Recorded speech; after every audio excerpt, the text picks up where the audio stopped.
on the Deuce. First take, going camping.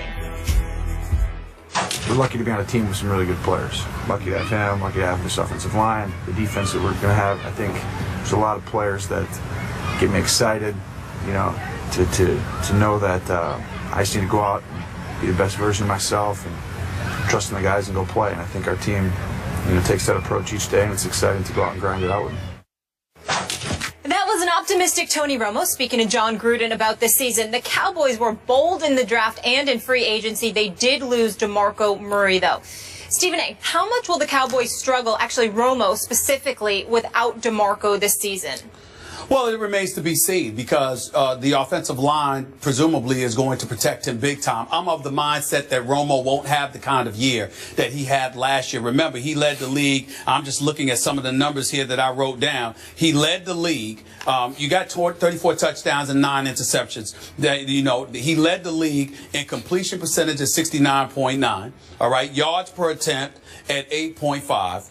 Passer ratings at 113.2, and he had 5 game-winning drives. So when you look at it from that perspective, the chances are, is Tony Romo going to do that again this year? I say no.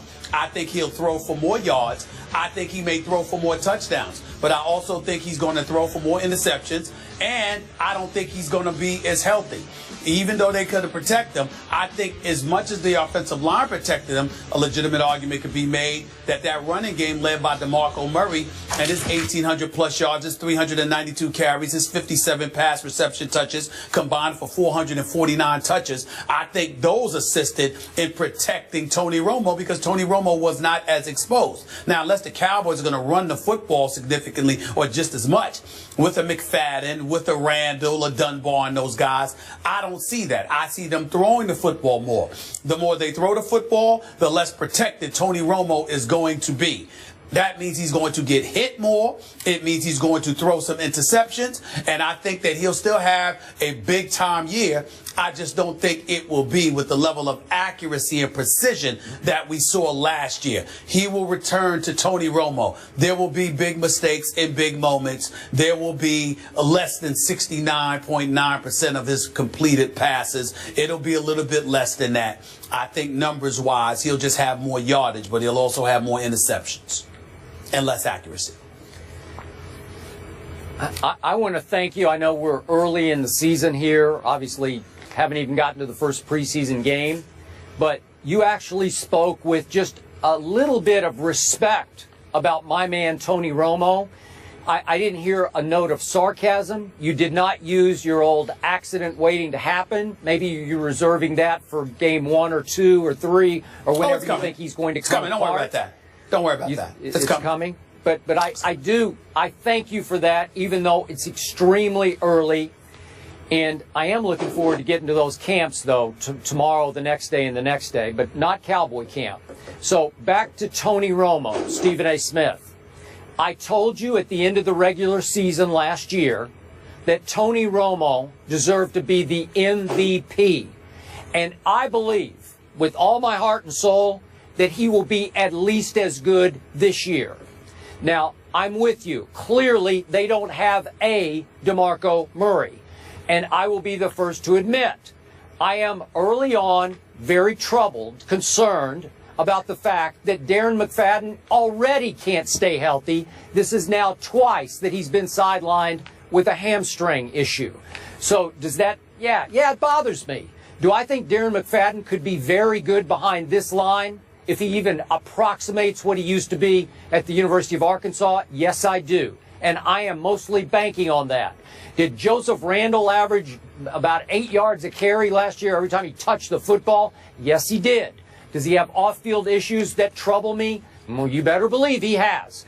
I'm hoping that he will at least contribute about the way he did last year, if not a little bit more. Now back to Tony Romo. I'm going to go on record as saying what I said last year will apply more than ever this year, Stephen A. I believe Tony Romo grew up last year as he got into his early 30s. Now he's going on, 34.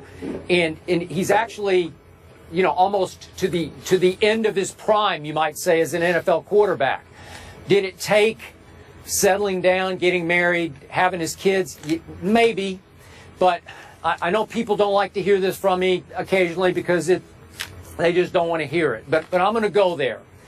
I believe that Tony Romo, just to keep it on the surface, I believe he's gotten a lot closer to God lately in the last year or so. I believe he's strengthened his relationship with God to the point that now in the offseason, he occasionally gives his testimony to groups. And I've heard from a couple of people who have heard his testimony this offseason. And his key point in that testimony is he used to be that rambling gambler. He had that Brett Favre thing going. Obviously grew up in Wisconsin, a big Brett Favre fan. And he says that now, because of his relationship with God, that he is more at peace on the football field. That he pulls the ball back down, he doesn't take the risks that he used to take. Now, you can argue that if he doesn't have quite the run game, he'll have to take even more risks. But I loved what he said in the Gruden conversation about how, well, it's pretty simple right now. We've got Dez over there, and I just take one look. Is he singled or is he doubled? If he's singled, I'm probably going to go to Dez. If not, I'm going to run through my progressions quickly, and I'm going to make the right choice. I just find a new peace, a new comfort level around Tony Romo, and I think he is poised to have a big, big year this year, just as that team is poised to have a big year. Well, my response to that, Skip, is first things first in all seriousness. Contrary to what you might believe, I run across a few Cowboys in the offseason. We get along just fine. Even though I hate on the Cowboys, it's all in fun. We're just talking football. As a human being, I can't imagine that there are people who exist that's too much nicer and more decent than Tony Romo. I know that Tony Romo's a good guy. I know that people that are around him, that get around him, talk about how he's got a good soul. You know, obviously his wife and his wonderful family, that plays a role in the faith that Jerry Jones has had in him, as well as should.